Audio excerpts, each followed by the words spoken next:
RW 원거리 딜러 선수는 잘하는 원거리 딜러 선수들 중에 한 명이기 때문에 이렇게 쉽게 상대할 수는 없겠지만 저희가 열심히 준비해서 좋은 모습 보여드리도록 할게요. WE랑 대할 때 콘대도 돌아왔고 또 멤버들도 많이 바뀌었기 때문에 바뀌어도 뭐 저희는 그렇게 질 것 같지는 않아요. RW 这个赛季发挥得很好，和他们对阵的话还是有压力的。WE 现在也是在尝试更多的打法，我们会放平心态去面对这场比赛。WE 的话，虽然战绩现在不是特别好嘛，但他们队员实力都比较强，比赛经验也比较老嘛，所以我们会更认真的对待这场比赛。RW 的话，他们是比较擅长的4保1打法，我们也做好了迎接他们的准备。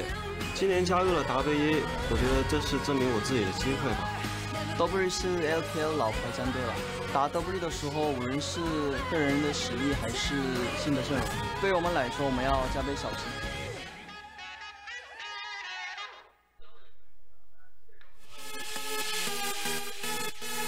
From Shanghai, we take a little trip over to Xi'an, where Team WE's new home arena is currently located, about to go into a heated battle against Rogue Warriors, a team that currently sits top of the LPL, 8-0, not dropping a single game in any of the series they've played so far, whereas WE, you'll remember them as semi-finalists from the World Championship last year.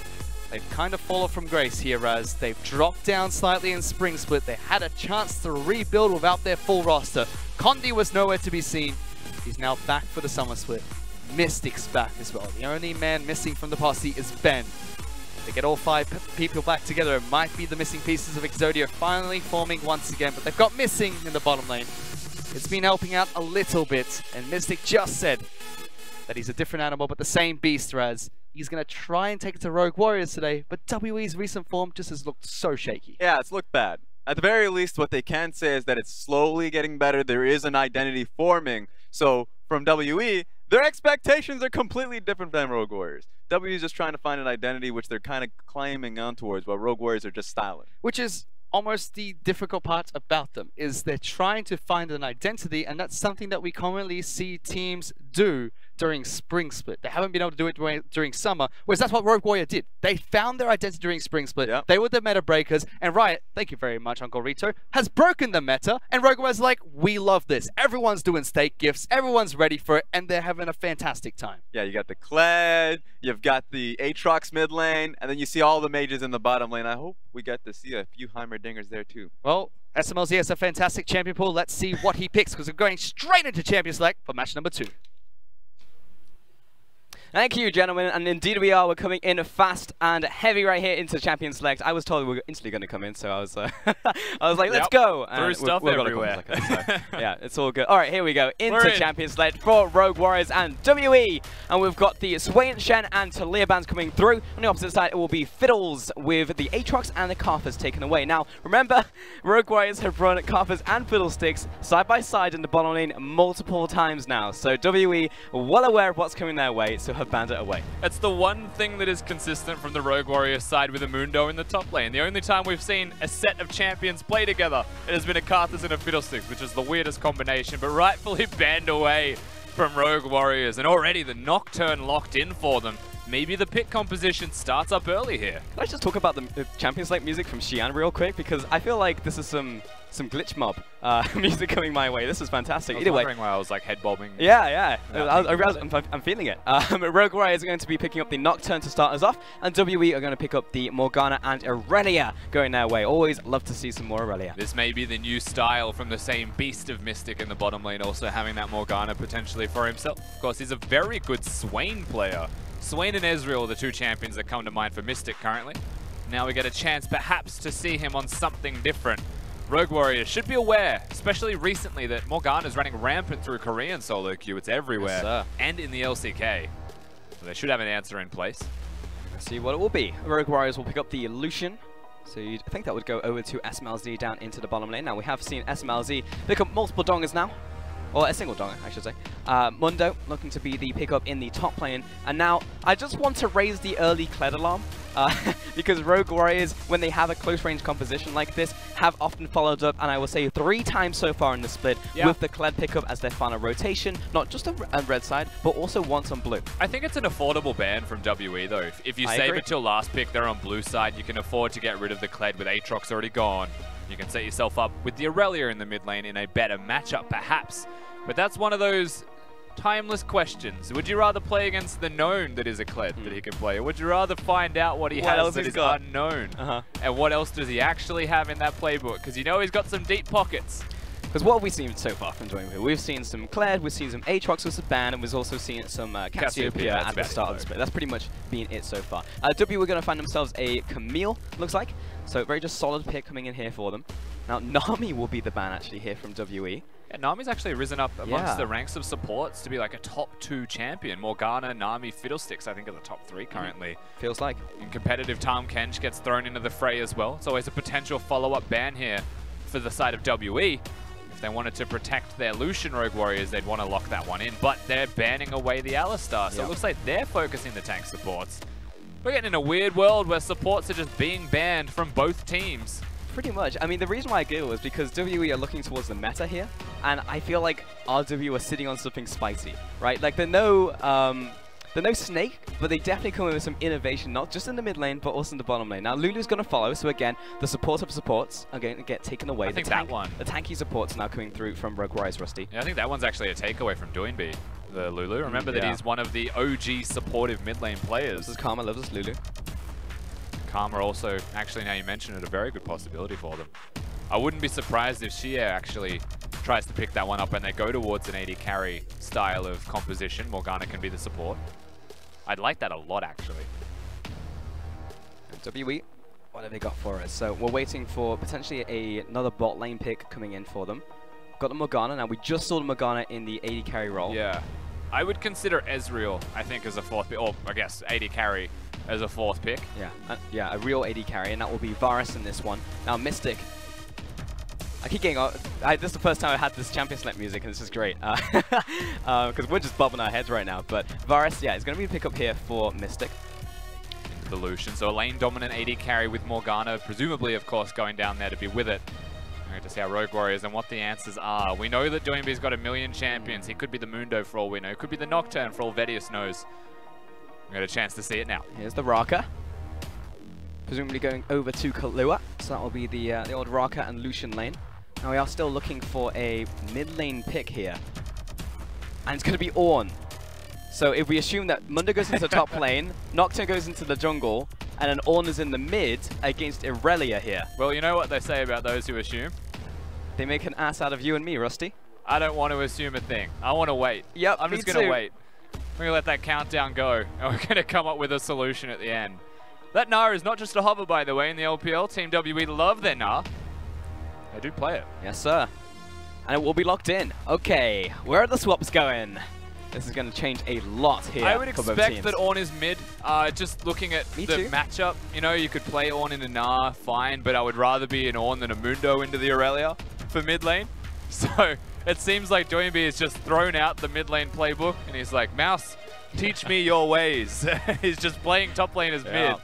So far, when you look at Doinby's champions played this split, there's 3 Aatrox games, 3 Kled games, an Ornn game now, and then just 2 Cassiopeia games. Yeah. So he hasn't played a lot of mid laners. He's a top lane in the mid lane currently. Ornn does have a good matchup into Aurelia. She really suffers against a lot of bruisers right now. She's strong into mages, but especially into something like an Ornn who can just punch her in the face, and then there's nothing that Aurelia can do about it. So it's still a good matchup for her. I just could have definitely seen the Kled, because again, that's also a good matchup. Yeah. But Stake has been, he's definitely been cooking recently, Rusty.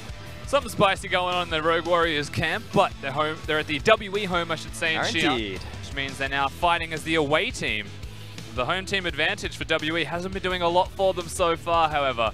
We have seen them improving week to week and even set to set. I think this may be one of the first times we get to see if that is continued through against a good team. Can they take maps away? That's the next test, because remember, Rogue Warriors, they're undefeated right now. They're sitting pretty at the top of their conference and moving into Rift Rivals, the only undefeated team, in fact, that we have in the LPL. So Rogue Warriors are really adapting well to the meta and are just doing it well at the same time. So this will be the test for WE as we move on to the Rift. Certainly will be, and of course only excitement from SMLZ. Is elated to be back into the AD carry position playing ADs. He's got the Lucian, he's got a Soraka to support him. This might be one of those rare opportunities in the summer split that we get to see SMLZ pop off. Yeah, I mean, I liked to see the old Heimerdinger come out from him the other day. I thought that was fantastic, but I do love to see some SMLZ on a high skill mechanical marksman, and that's what we've got right here on the Lucian, looking towards either the early game build of Black Cleaver and Blade of Ruin King, or maybe we'll see some S improve and see some ice skating as well from the champion. But either way, we're going to be moving forwards, and we're going to be messing some players up as we are going to get onto the Rift very shortly. You can see it is a packed crowd currently in Xi'an, and it's a big audience. I believe this is the bigger one. I get confused between Beijing and Xi'an, but I believe this is the 700 arena or the 1000. You're confusing me as well. I yeah. get misinformation. I'm not sure anymore. One of them is it's 700. Big. That's one what of I them know. Is 1,000. Yeah, it's gigantic. And they're the drums as well, getting ready. They know just a couple seconds before we get into the game and onto the Rift as well. So get ready for that one. Yeah, for those that haven't seen a WE game before, they always get the chance counted in by drums.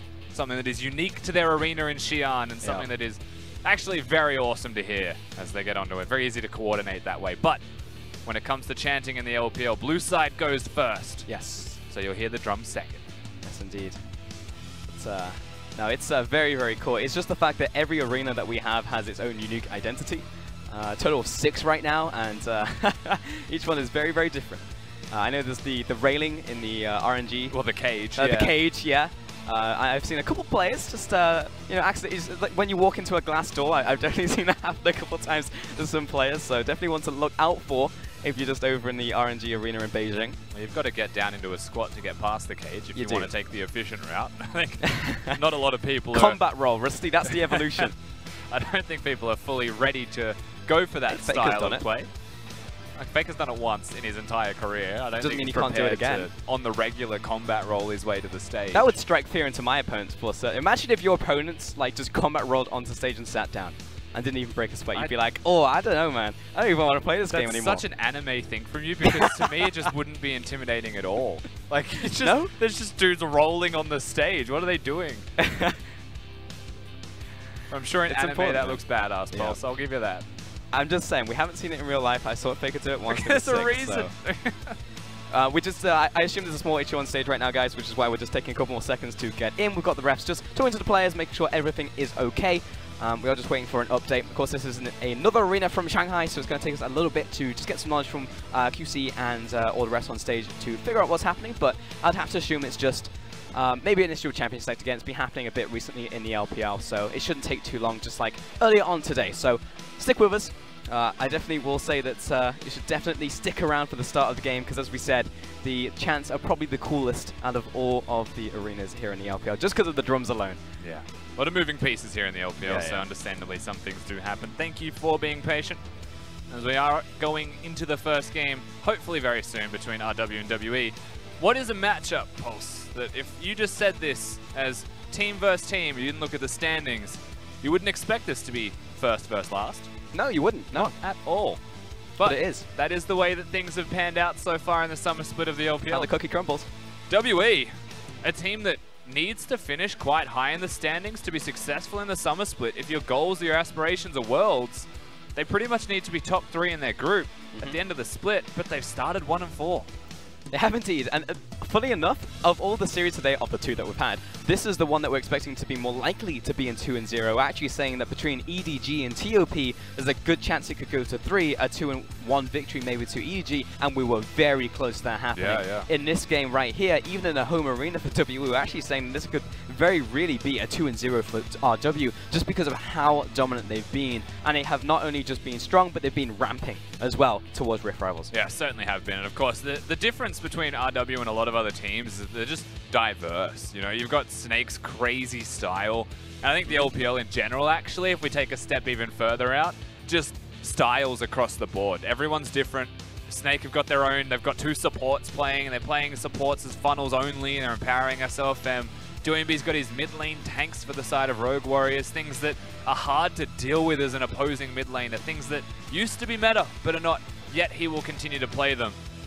these team styles that currently exist in the LPL are what makes it very exciting to watch. And I think right now, Snake and Rogue Warriors, with their willingness to make those decisions and take those risks, have perfected the craft of their own style, and they're very hard to deal with. All right, Rusty, I've got an update for you, and I've got an update for everyone at home as well. You know what the problem is? You know, of all the problems it could possibly be? Is it a wireless mouse? You're close, actually. You are very close. No, but Doinby did pick a band skin on Ornn. Oh. So we've got to go out, we've got to pick a new skin, and now we've got to go back in again. You've got to be Ronan Keating. Yep. Never. Oh, maybe. Oh, sorry, I'm Australian. I've made a mistake. That's all right. It's fine. You know what? I'm not explaining it. I'm just gonna let that one. No, sit. if you want to, just Google it. It's gonna be way less funny if Rusty explains it. No, it's not even meant to be funny. It's Australians make jokes, and you know when you say you're doing something. I'm not gonna give you the example because I can't think of one that's not swearing. Well, I played a certain card game with you, Rusty, the other day, and it was an Australian version of that card game, and everyone at the table had no idea what was going on apart from you. I thought it was hilarious. Yeah, no, it's a good time. Yeah, so we are just literally waiting for Doinby to pick another skin, guys. There's no tech issue. It's literally just that. So we should be heading into game very shortly. Alrighty, we've made it. Ornn with no skins, ideally, for the side of Doinby. We'll see if it works. All right, here we go. Getting on to the Rift very shortly. And the teams are about to hear the drums of war.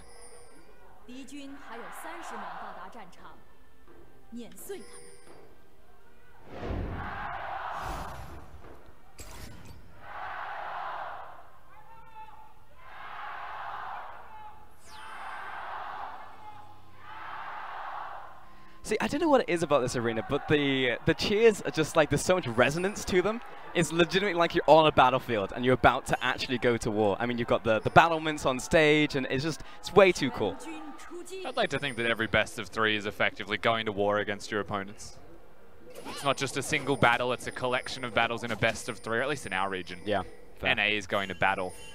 EU is going to battle. We're going to war. Yeah. I mean, they're going for like a single boxing match, right? I didn't even intend to be mean to NA or EU until I just spoke myself into the rabbit hole. My bad, you guys are alright. Sometimes. It's all good. Anyway, what are we doing? We're starting on top side for Condi on this Camille, and we're going to do the same for Rogue Warrior. It's going to be Mouse just giving the old little slap there onto the blue buff. We're going to get a quick look onto the runes as well for Flawless. He's going to go here for the precision tree. Yeah, lethal tempo. Definitely the way to go for Nocturne. I think there's a couple of teams that have experimented with keystones, but I think comprehensively the best one right now is lethal tempo. And for Nocturne, for those who don't know, just using the Q starts the lethal tempo procs. You know, he's getting the ultimate damage off starts the procs. And the thing that works so well with Nocturne on this is that the fear timing is about the same. Yep. You have to wait 1.5 odd seconds for the fear to go off. That starts your 60% attack speed bonus, and then you just shred their health. And it means that players against it have to respect that fear infinitely more than otherwise, because his damage output effectively doubles from the moment you're feared. Yeah, he hits like an absolute truck in the early game, so for sure. Need to really just respect that one, as you just said. In the bottom lane, we've got Rogue Warriors instantly taking control of this lane, pushing this one in. Getting that level 2 advantage, of course. We saw something similar in the mid. Shia was doing his best to try and face up against Doinby, but this is really the matchup, as we're still looking at bot lane. And then the top lane, we've got Na, of course, facing down Mouse up here in this Na into Mundo matchup, which should be very good for Na. Now, in the mid lane, the reason why tanks do very well into Aurelia is because it's like the Mountain versus the Viper, and Aurelia is the Viper. If you ever get caught, you ever get hit, this happens, and you just lose all of your health. If you manage to dance around to a target and just chip away, occasionally just getting an auto attack in, hitting with the Flawless Duet, then perfect. You can jump in and get a bit of damage down. That's a really good analogy. Like, the more I think about it, the more I like it. The Mountain against the Viper, you can't make a mistake as the Aurelia. Correct. The easy way of explaining it. Or you could just bring a friend, which the Viper couldn't do. Hey, that's not fair. Hey. This is cheating. Oh, he got cancelled. Well, yeah, misses the Flawless Duet, and Doinby hasn't really taken any damage just yet. Finally has to flash away right there, but even in that 1 versus 2, lasted a long time. Certainly did. Still, it gets the Summoner spell out from him, which means that WE can come back towards that one. Condi now has a lane, which may be higher priority, but he took the time to gank, so Nocturne gets a little bit further ahead. It's a free recall, though, above all else for Flawless in this case. Just a good gank from WE. I like it. I mean, Doin was just pushing up, just playing with his boundaries, and now it gives a lot more room for the Irelia to play into this lane now, because before it's just like, well, I had to wait until the wave bounces. So really important early gank there from Condi. Moving back towards the top lane, of course, natural advances to the Gnar because of the range in from the mini form plus the hyper, just annoying for Mundo to deal with, but again is reliant on knowing where the jungler is. And we have Flawless just hovering around the jungle. We haven't seen him just yet, but he's done essentially a full clear and will be level 4, I should say, very shortly. Yeah, looking perhaps to just rush the level 6. Of course, Nocturne wants to do exactly that. So that's the expectations for the side of Rogue Warriors. Mouse 1-6, Doinby 1-6, Flawless 1-6, bottom. That's going to be the Ignite coming down to Kahlua as well. And look at Camille looking for the hook shot. Flash forward out from Mystic. Lining up the shot. Where is it? Finds onto Kahlua, but the heal is good. Meanwhile, in the mid lane, Counterguy coming in from Flawless this time around. And the stun goes right through the shield. Flawless for the flash forwards. And it will be the kill to Doinby. Yeah, Doinby secures that one with the Bellows Breath, but Flawless probably deserved it. He earned the hard work there. Gets the spell shield off. Nice gank in the middle lane. Xie goes down. And he had the summon a spell where Doinby did not. They prey upon him, and look at the wave that is collapsing at the same time. Look at what he misses. Oh, man.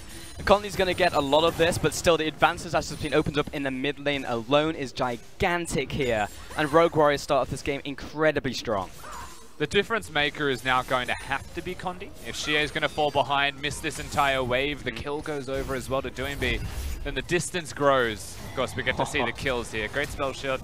It's one thing that you have to look out for, so of course he does it well, as that was the only thing he needed to do. But to come back to that main point, Condi collects the farm, he collects the CS, gets the experience more importantly. And now Xie is going to fall behind in everything. Condi may have to come back mid again, however that's predictable. Now, also, small Irelia trick right there. You also want to try and hide your Flawless Duet underneath you. So when you're running away and you go into a bush, place it down on top of you. And if it's not warded, then you can just place one immediately in front of you, and then it's an instant snap onto the Flawless Duet. Otherwise, it's like you place out one, you place out the other, and it's like, okay, well, I guess I got a spell shield. Unfortunately, it was a ward there that time, but still, Xie was on top of the mechanics. Now, I just want to take a second to talk about WE here and kind of like what the conditions are, because they're playing into Rogue Warriors right now, and we've seen Doinby constantly pick up these initiators in the mid lane, whether it is the Kled, whether it is the Ornn, and they have another avenue into doing that this game as well, Rusty. Yeah, certainly. For WE, you're against a lot of tanks. You know, between the mid laner and top laner of Rogue Warriors, they're the two best tanks. But you may have to hold a second. Not too sure what's going on here. Yeah, Conley comes in with the low sweep, but Flawless was there also with the counter gank, so it all fizzles. Go ahead. Past the tanks, I actually think that WE's composition is about getting access to the backline, or the carries, I should say, not the backline, and killing them before they can deal damage. You've got a Camille, you've got an Irelia, you've got a Gnar that in Mega Form will try to flash his way into the back, and then you've got the Varus that just wants to sit back with Morgana and do as much damage that he can, and he's got a lot of percentage shots, so really, like, there's two options that present themselves. The most successful one you would expect is if they get access to that back line, or they could just kill the Nocturne the second he tries to ult, because he's got a pretty tough ask to try and get into a particular individual member and assassinate them without dying as a trade. That's true. You want to get in, but also get out at the same time. Otherwise, well, if you know, a lot of gold is stacked on a single target, then that's great. But yeah, most often you want to actually just survive until the end. Yeah, you know, a lot of Nocturnes are happy to kill the carry and sacrifice themselves for it. But when you look at WE's composition, you could kill one of them, but there's still three more that'll be running at you after. So it may not be ideal unless one of them in particular does get fed, like you mentioned. Just more harassment coming down out from Doinby. A bit of damage underneath that tower, but Xie constantly has to just play from the back foot right here. Now, just taking a look at Flawless, who is again just putting pressure. He's just hovering around. He seems to be everywhere right now, and everyone has to respect the fact he's 6. Yeah, especially because he's level 6. Also, it's a biscuit, so inspiration secondary for doing in the mid lane. I like this a lot. So oppressive. Because he's sitting there, and it gives mana, it gives health, and it comes up intermittently. And you can start with a more efficient item purchase, of course, and having the less potions. You have to go back and buy them all the time. You got the refillable potion available. So. I mean, he went Sheen first, so he's really looking to put down the hurt onto Xie in the mid lane and continue to do so. Look how far back Xie has to play right here. He loves to dash forwards, but again, there you go. Damage comes through. Once he doesn't have Defiant Dance, then all that damage just goes right to the face. Now, Xie is playing it very well underneath tower, I will say, against Doinby when he's in a pressure matchup like this. He alternates between using his Blaze Surge to farm and using his auto attacks to farm, because Irelia actually has 200 attack range, meaning you can attack from far away. Oh, Flawless. They both kind of found each other and were like, not necessarily the one I want, because neither of us face check. So they both back away. Because at the same time, there was a blue buff being looked at from Rogue Warriors. With the Aurelia in base, I was expecting something a bit more aggressive, however, from them. They choose not to. No, most likely, they're going back in. There he gets it. Okay. All right, Flawless has managed to steal away the blue buff from Condi. We didn't see all of it, we just saw the tail end. Actually, the smite already comes down. Now Missing will come up in from the bottom lane, but a little too slow. So it will get away with that smash and grab there. But he also can go with Condi if he wants. And I was going to say the enemy red buff, but how's mid lane sound? That'll do too. Hook shot comes in, but the flash is back up from the start of the game. Here comes the Paranoia. Ornhorn comes through, but I think he's going to clear the way from this and just get the... Oh no! Flawless goes all the way into this 2 versus 3. Comes out the Hexate ultimatum. The first kill is down. Joyby in a 1 versus 2. He's tanky, but not tanky enough. Goes into the perfect timing, but is it actually going to be perfect? Because here comes Kahlua. Oh, the savior with the Soraka pick right here. Managed to save Joyby's life, but oh man, is Flawless aggressive. Flawless duet doesn't land, but here comes the jump in anyway. Here's another hill on the back end of that fight. What are you doing? Now, what is happening in this fight? Kahlua just comes in as suicide because Joyby wants it in. The Wambulance comes mid lane to keep Joyby alive and just dies in an attempt to do exactly that. So they get another kill, WE, 2-2 in kills, equalizes the score. I feel like they could have just walked it out. Yeah. I feel like Joyby was trying a little bit too hard. There was definitely some miscommunication. I mean, Joyby... man, Kahlua just cooked it real hard. Do you think so? Because, I don't know, Joyby came out 2-0-0, but... He has summoners up. Like, he used the heal as he died, but with the summoners available, you know? Man, Flawless is back out from base as well to chase down Sheer. Okay, we're good. Calm down. All right, we're good. He still had to burn the flash, however. You're seeing the timings of these summoner spells as well. Flawless had flash at the same time as Sheer. The gank in the mid lane, Joyby had his pretty much just off cooldown also. Things could have been a lot better for WE if they made the play 5 to 10 seconds earlier. But that's also because Rogue Warriors were forcing objectives. Oh, Mystic.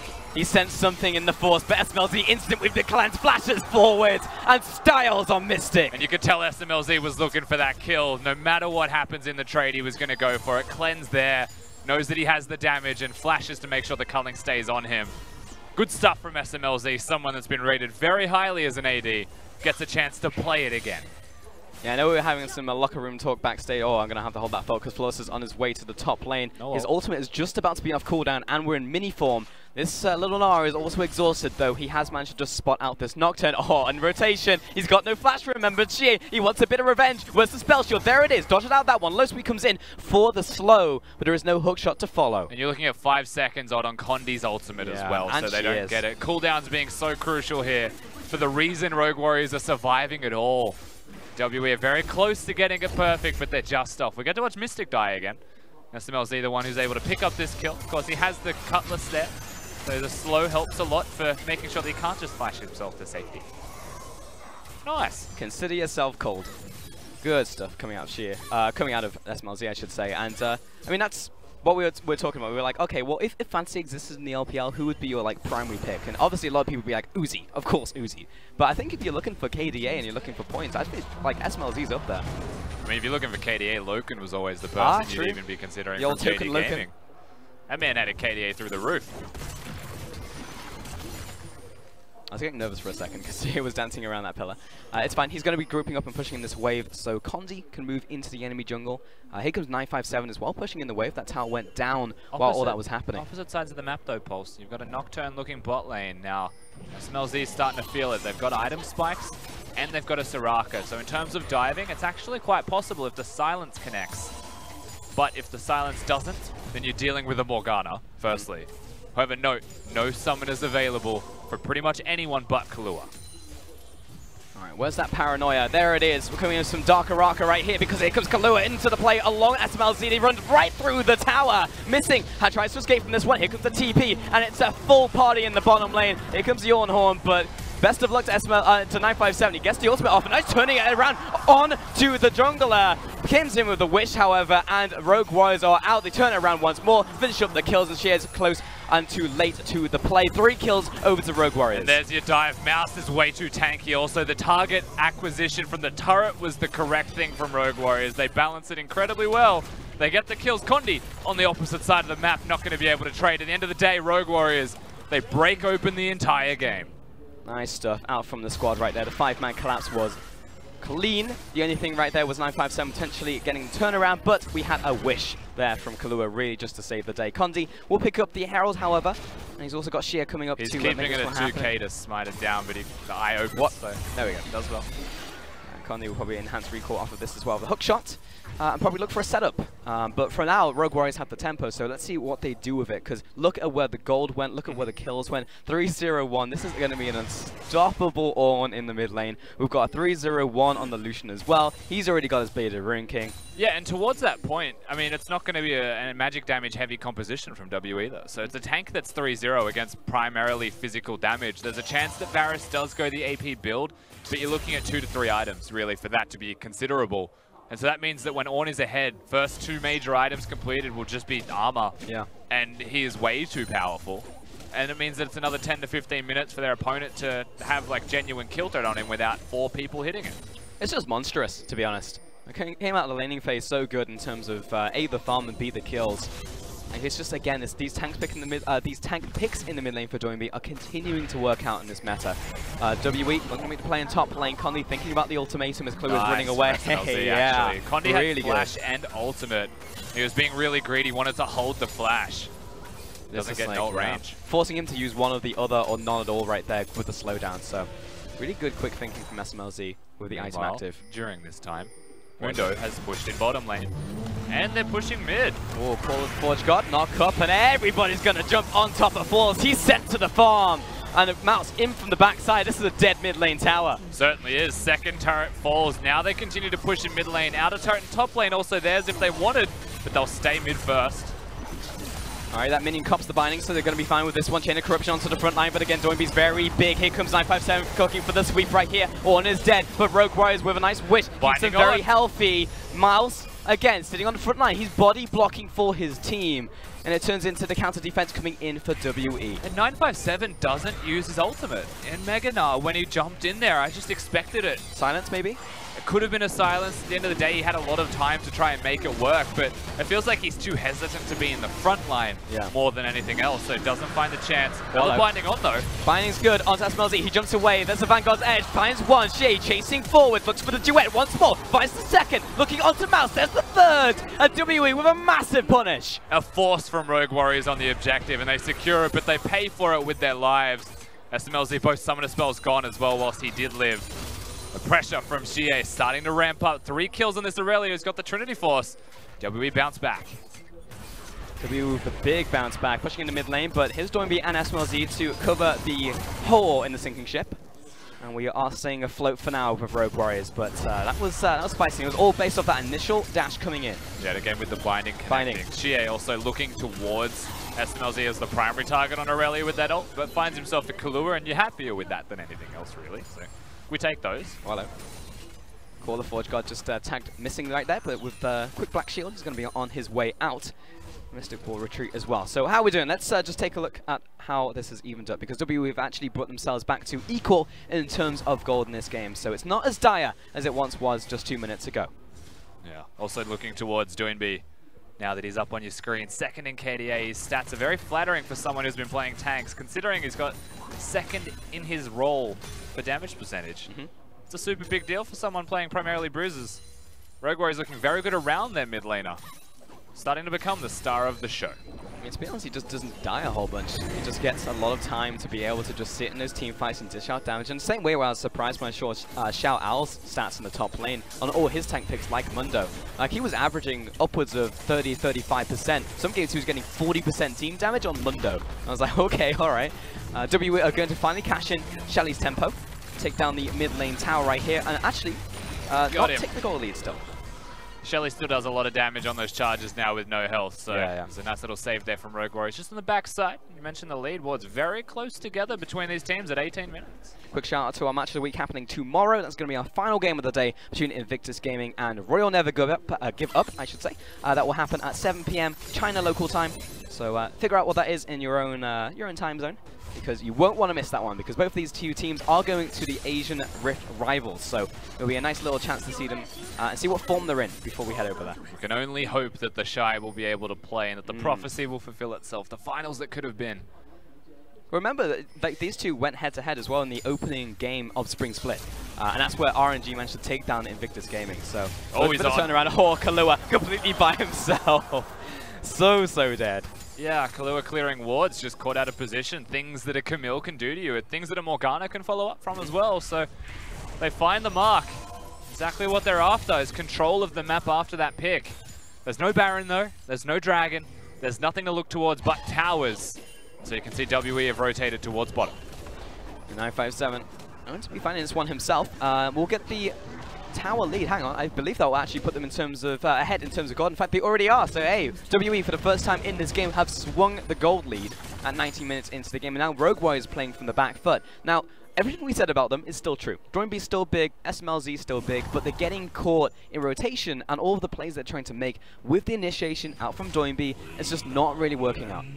Yeah, it hasn't been too successful for Rogue Warriors as a full team. The Nocturne, we mentioned this through the draft as well in the early stages of this game regarding draft, is that Nocturne can just die pretty much instantly. The Morgana pick is proving to be very crucial for the side of WE. Hit those picks, make those kills happen. Morgana Varus even, when you put them together, able to leave the lane is something that has opened up quite nicely for WE. Now for Rogue Warriors, you said they're still strong, absolutely true. My concern is where they're weak, not where they're strong. Soraka and Nocturne still able to be killed, and you can see Flawless going resistances immediately. It's like he wants a Guardian Angel, so that he can still be useful, can still dive. Soraka just fragile, needs to position a bit better. I do want to also talk about the fact that WE, you've said they've been getting better and better from game to game, but they have to, because they didn't do well on Spring Split. So if they actually want to make a run towards Worlds right now, while the start of the Summer Split, it's okay to drop a couple games, they have to step it up immediately. Yeah. And this is the best way to start it off. If you can play against a good team, you can keep up, you might be able to get those victories. And momentum rolling for your team, as that's a big flank. Whoa, in from the backside, finds the double sweep against the wall, but now he's starting to run away. Camille's in very deep with the team, and she goes into perfect timing. Everyone is hovering around this, and Mouse is keeping the entire team locked up. He goes into his own perfect timing, and the Witch comes down. That's one kill over to Rogue Warriors, and not much more. That's not a game you can play and win, WE. You're not going to have a Camille against a Mundo and a tank off. And again, 957 just gets dodged out from SMLZ. Incredible stuff from the AD carrier of Rogue Warriors. And now they set themselves up. This is risky, but they can go for it with Condi dead. I think it's all about forcing that fight though. Mystic is so low, so is Sheer. There's the binding. 957 can step forwards, but he has no Gnar ultimate. It's taking too long to do the Baron. It definitely is. The Shred isn't there right now, and she is back from base. Doinby's low. The first kill goes down. Double stun comes in. The duet is perfect. Finds the first. The spear comes out onto Sheer. He's low, looking for Defiant Dance, but he'll flash away from this one. Both teams cutting their losses. But no follow-up on that binding, even though it's a good lead. 2 kills over to WE, and they stop what could have been way worse for them. Just a step too far from Rogue Warriors again, not knowing when to call it quits. If you look at the Baron, you should be looking to turn, because they don't have enough damage to just take that one down immediately. It was a nice idea, however, it did start from a brilliant fight from SMLZ and the rest of Rogue Warriors, and you get to see it. At the Baron, you don't get to see the first pilot fight. Doinby just steps up way too far. He's never going to be of use here. Mystic has a lot of tank straight in his kit. He's able to take him down. Same thing applies for Mouse. That's the tank's gone, and as much work as SMLZ is trying to do, it's not going to be enough to win them the rest of the team fight, though it does petrify Sheer into flashing away. It does, just for a hot second, but good stuff coming out from Sheer right there with the fan support as well in the audience. Going to be a big turnout for them, of course, in that gigantic Xi'an Stadium. But, good stuff so far in this game. What's up? You didn't say anything. Okay. So right now, SMLZ has picked up the Essence Reaver, so he is definitely online, also with the QSS, and on the second item, 5, 0, and 1. So while he still has the potential to go off in these fights, hasn't really found the potential just yet, and WE are doing a great job at shutting down the big targets. As you mentioned earlier, Rusty, they've got Camille's, they've got the Aurelia coming in, with just the point-and-click CC into the follow-up CC, and the damage, they can pinpoint take down the targets they need to. And I like that they've gone for the QSS here though, SMLZ on the Lucian. I think most importantly for the scope of this entire game, the way that you want to be playing these fights is with SMLZ pretty close to the front line. So that's why I think this is a brilliant choice for them. And what I would like to see from Rogue Warriors as like a follow-up to this is that Kahlua builds a bit more resistances, that he builds a bit more tanky, because he doesn't need to build a Mikhail's, doesn't need to build anything to support too much. I think like a Locket even. Whilst it may not be ideal, it's still a good way to go. He needs to survive. Locket Redemption with them as soon as possible. SMLZ can protect himself now from all of the stunts. Yeah, Cleanse and a QSS. So we've got 2 ways out of CC in these fights. And that's what we're going to be setting up towards, because we're 24 minutes into the game and already a lot has happened between these two teams. Lots of skirmishes, a lot of objectives taken and traded back and forth. Now, next round is going to be Cloud, but it's really about this Baron. We saw it earlier. There was a chance for RW to turn onto it, but they were a little too over-eager more than anything. Just once again checking in on those item builds from Doinby, because we were just talking about his armor stack, and he's continuing to do so. Now he's just picked up that Negatron cloak. Looks like he may be going towards Gargoyle Stoneplate if he's going to keep the stopwatch in his inventory. Choosing not to sell that item for control wards would usually indicate exactly that. And we're also speaking past Doinby when we have those item spikes. Mystic was someone we spoke about earlier, wanting 2 or 3 items to really come online in the AP route. The biggest source of magic damage for Team WE. Well, he's pretty close to that stage. Got 2. We saw him take down Doinby in the fight that happened to Baron. And this is now getting closer and closer to that mark where WE will definitely look for the team fights. That's what they can do now. The fact they've managed to not only hold on, but also take the lead in this game, if ever. Even though it's slight, they have managed to do so. And that Irelia is starting to look big as well. I like actually the stairs coming in on top of that Triforce, because it will give survivability when she is just running face first in those targets. And the stopwatch just got picked up as well from Sheer, so he's gearing up for this next skirmish / team fight. This is such a frantic 5v5. Like when you just look at the compositions overall, you're like, man, they just dive each other. And yeah, pretty much. Whoever comes out on the other side, we won't know because everyone's stuck in the muck fighting until there's a winner. There's a lot of people to follow. As hey, it's Mouse. Hello. First in KDA, wow. Okay, in the top lane, in his stats up there. Not always someone that is known to be impossible to kill, but definitely someone who can navigate being dove very well was Mouse of old. It's good to see that he's been able to retain some KDA here, but more importantly, 3rd in kill participation. Yeah. Always there with his team when those fights break out. Rogue Warriors are a fairly fast, action-oriented style of team. You need that tank there to stand in front. He does it very well. Yeah, for sure. And also low in resources. This is a guy that RGB does not give a lot of resources to, and yet he still performs. Ornhorn comes in for the zoning more than anything else. And will push away WE, allowing them to take this bottom lane tower. So great little rotation there, just as the Irelia is in the top lane without teleport. And she's doing a bit of split pushing, on split pushing duty. Good timing there from Rogue Warriors, you're correct. At the same time, I don't think the Ornhorn was all that necessary. She didn't even have teleport until a couple of seconds from now, when it'll be up and present. But the timing may not have been perfect from Rogue Warriors. It's usually approximate to a couple of seconds. So they use it as the safety guarantee. They get themselves a turret. They're still well and truly in the game. But I would say that no team has outright driver's seat position. You know, there's no pole position for first place right now. It's just going to come down to whoever wins that next big team fight. And honestly, that's a positive to WE overall. Shouldn't be this way for all intents and purposes. But it is. All right, what do you reckon it's going to be? Now, it might be an easy question to answer because I just see WE setting up in front of the Baron right now and Flaw's pushing forwards. It's at the Baron. All right, let's see if it actually is. They just swap the sides of the map. The paranoia is on, but the team is grouped here from WE. There's a teleport from 957 as well on Big the flank. once again, but he's not coming in all the way from behind. Flash away from Flawless. Mouse is caught in place, however, can we burn the mono? That's the question. Oh, yes, we can. Jumps in, here comes Sheer onto the back line once more, and RW trying to damage control, but Doinby caught in the duet once more. He'll manage to get away from the play, but Mouse is dead. Mouse held that ultimate for a very long time. Didn't want to lose any more health than he already was, but he goes down, so WE, they get the 4v5 situation, but they also get rid of a lot of summoner spells from their opponents. They are in outright control, but they still want the fight.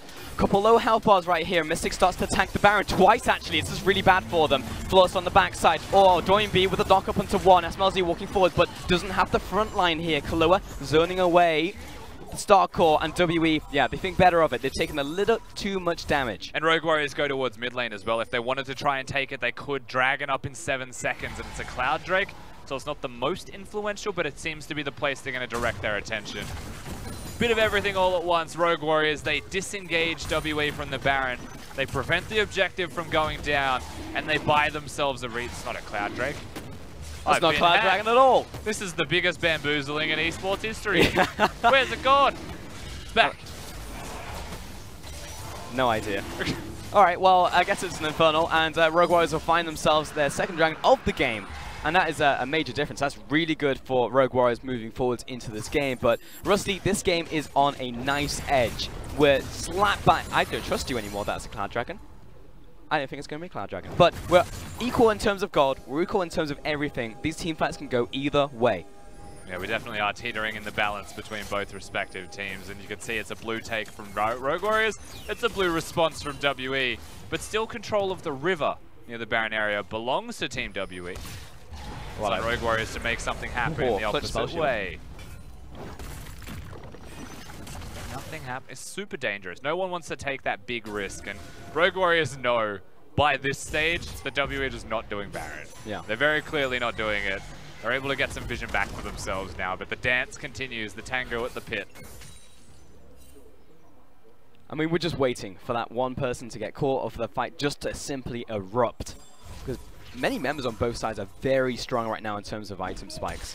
Like, we're looking at triple items now from SMLZ once again. Opposite side, Mysticon 3 has actually opted towards the Zhonya's Hourglass 3rd. Mid lane now gunning towards the Guardian Angel. Also doubles up as a damage item. Like, people are going to be hitting hard in these fights. And SMLZ hasn't died yet this game. But if WE are looking to just kill a single member with all the tools they have, he absolutely is Rusty. So we're going to have to see some real fancy footwork coming out from SMLZ not to die. I think the problem with that perhaps is that Flawless being on the Nocturne, having the Guardian Angel is able to group up with his frontliners and be a real threat to the carries of Team WE. So whilst SMLZ is going to be hard to kill, the first and foremost from having a cleanse, a QSS, and a Soraka, I think the ultimate target, whilst it is him, may just be Soraka still. Get Soraka, win the game. Who's going to keep SMLZ happy and healthy and well fed? No one else. Ooh, what are you doing? It's the wild Condy appears. Hello. He's now going to back away and just clear out these wards once more with the rest of the team behind him. And that shock does just as much as Rogue Warriors, to be honest, to the point where we're like, oh, I don't know where does it go on Connie here. The team surely must be here. He's a madman. He's earned the river. Yeah, he has indeed. That was a little bit funny. And Connie going to make it back to his team once more. And this is just a grand dance. Just around the Baron pit, clearing away wards. The amount of wards that have died in the last 20 seconds has been a massacre.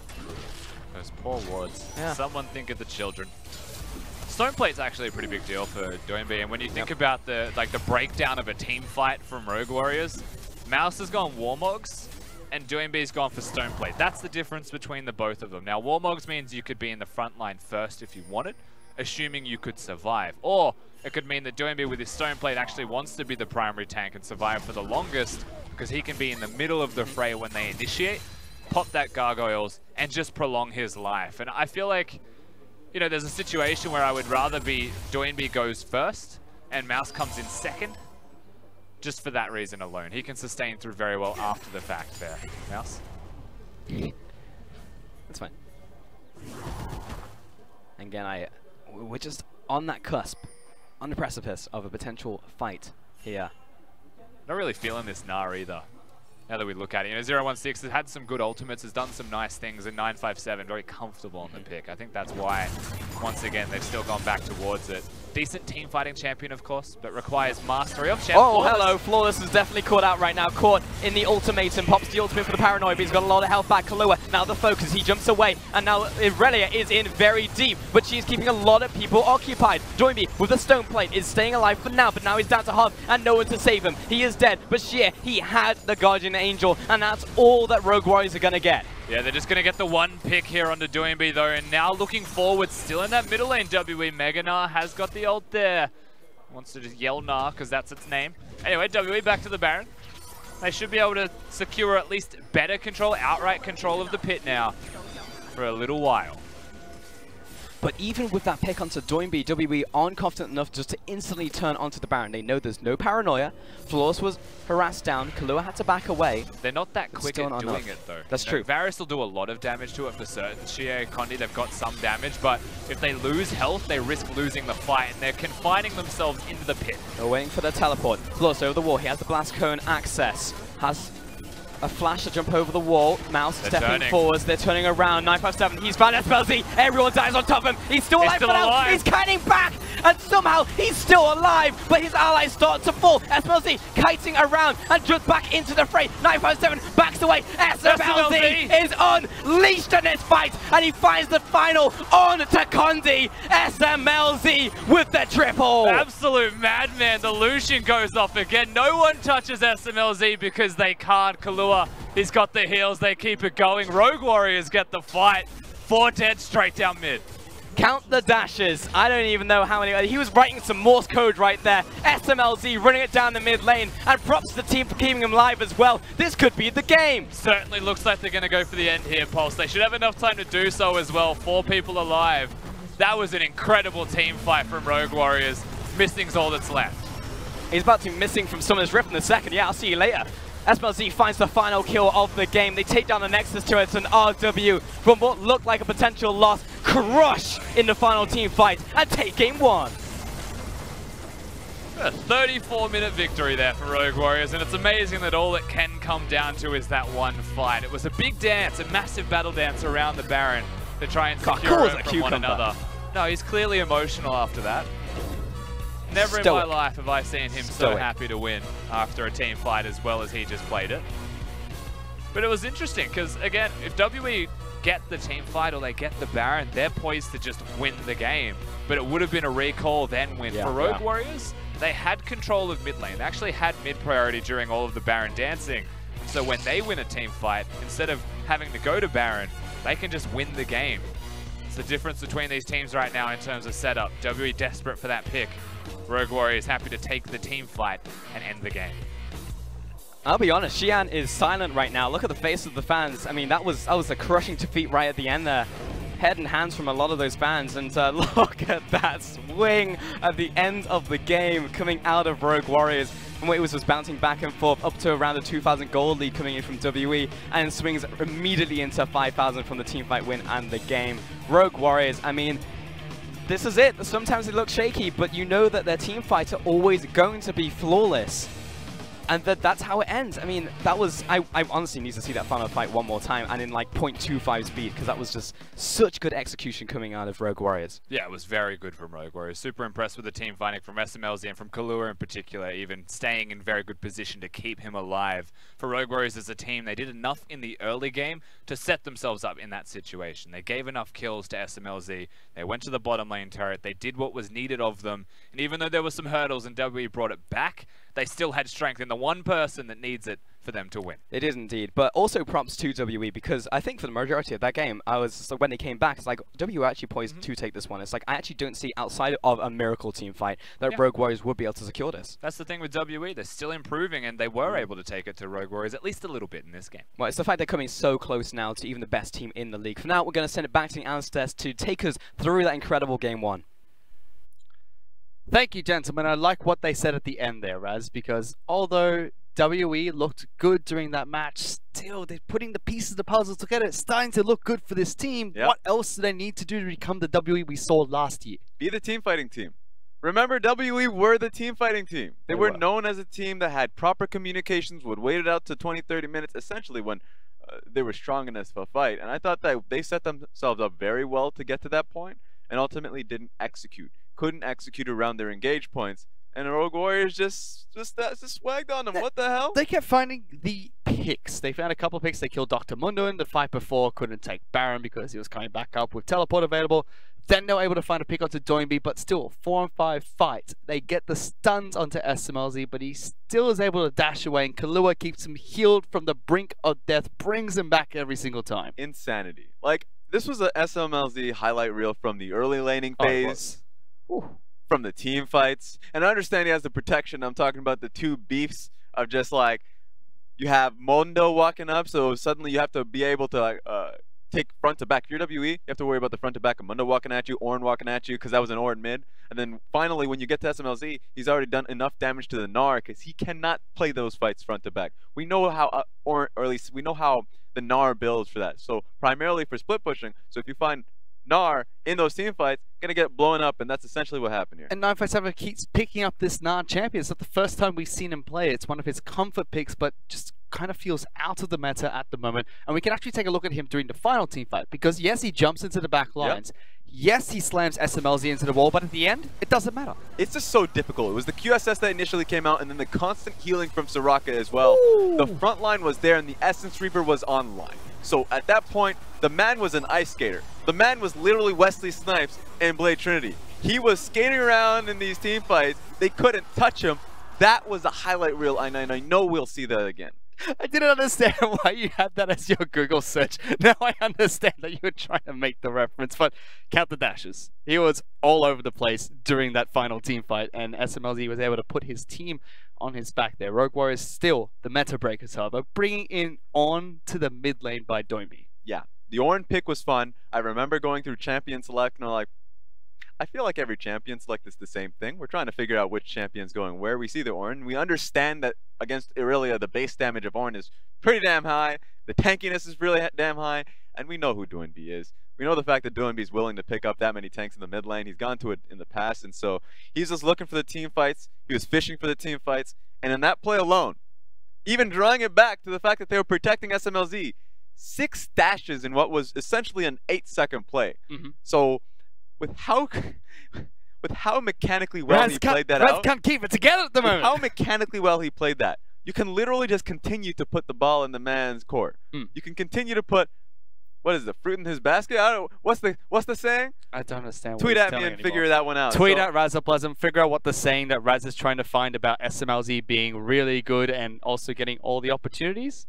Put all the fruits, put all the basketballs, put them all in his specific basket, because essentially he is going to carry the game for you. So I felt like SMLZ was a baller in game 1, and going into game 2, I just want to see him play AD carries. All right, Raz. Here, Don't put him on the Donger. I love Donger, but he doesn't have mechanics. Here, Raz, you can take my notebook, put that in the basket as well, because SMLZ picks up MVP for match number 2. Don't throw my notebook away. Hey, everything is in there. So Raz. nothing. Wow. That's beyond. But SMLZ MVP, rightfully so. I mean, after that last team fight, it's hard to give it to anyone else. It was beautiful. And look at that. One stat that that's already on your screen. Damage to gold, 110%. He does that regularly. He is their team fight king. And so right now is topping the charts of AD carries in the split based on that alone. So SMLZ is still the SMLZ that you remember in the spring split. Nothing has changed from him, other than the diversity in his picks. The funny thing about SMLZ is the fact that a lot of these teams, we see people like RNG and EDG still playing around their 80 carries, but for SMLZ, he's happy to pick up whatever champion that suits the team. We've seen him play Karthus, he's played Heimerdinger. He's very versatile in his champion pool, and from a spring split late game 80 carry insurance policy where he used to play crit Cogmore, he's now an early game team fighter. He's happy to play the late game carry if he has to, and fits in with the team so well that that identity of protecting him is still there no matter how the meta shifts. Yeah, I just want to see the consistency from this team, because the big worry has always been if the meta changes, I'm going to throw that away too. There's a steeper fall over here, okay? Do not touch my notebook. But the meta changed going into the end of spring split, and that's when Rogue Warriors start to have problems. This time around, I wonder if the meta changes to be a lot more late game, and this is talking about way down the future of the end of the split, if that can impact them. Because we know that Rogue Warriors are phenomenal in team fights. They just showed that in the last game, and there's a highlight reel of thus far in this split. I want to see if things do change, if they can change with it. Because if meta does change, they could also fall, like you said, towards the end of spring split, but they were able to pick it back up. That's true. Finishing 3rd, taking down Invictus Gaming. It was a fantastic match during the 3rd and 4th place match. And IG also playing later on in the week. That's going to be our match of the week, Raz. Invictus Gaming taking on RNG. That's going to be taking place tomorrow at 7 o'clock China Standard Time. Match of the week, Raz. Call your friends. Tell everybody. If you don't have friends, go onto the street, grab a stranger, say match of the week, 7 o'clock tomorrow. Look, it's the best damn League of Legends games you're ever going to see in your life. Call your mama if you've got nobody. Call my mama. I'm sure she doesn't know what these games are. I'm sure she would love to know. Send the information out there, please, por favor. Please tweet at Razaplasm on Twitter if you need his assistance to call a friend, or in this case, a lovely family member. Are you offering everyone an invitation to come over to watch Match of the Week here, Raz? Yeah, that'd be great. All right, Raz got you covered. He's going to buy all your Rift Rivals tickets, book your hotel, book your Match of the Week as well. He's got you covered at Razoplasm. Please send all your complaints to him as well. That's the official LPL complaint channel. But for now, let's go into a break. We'll be back with match number 2 in just a bit. 争锋造极，方可声名远扬。侠盗勇士志在威震四方。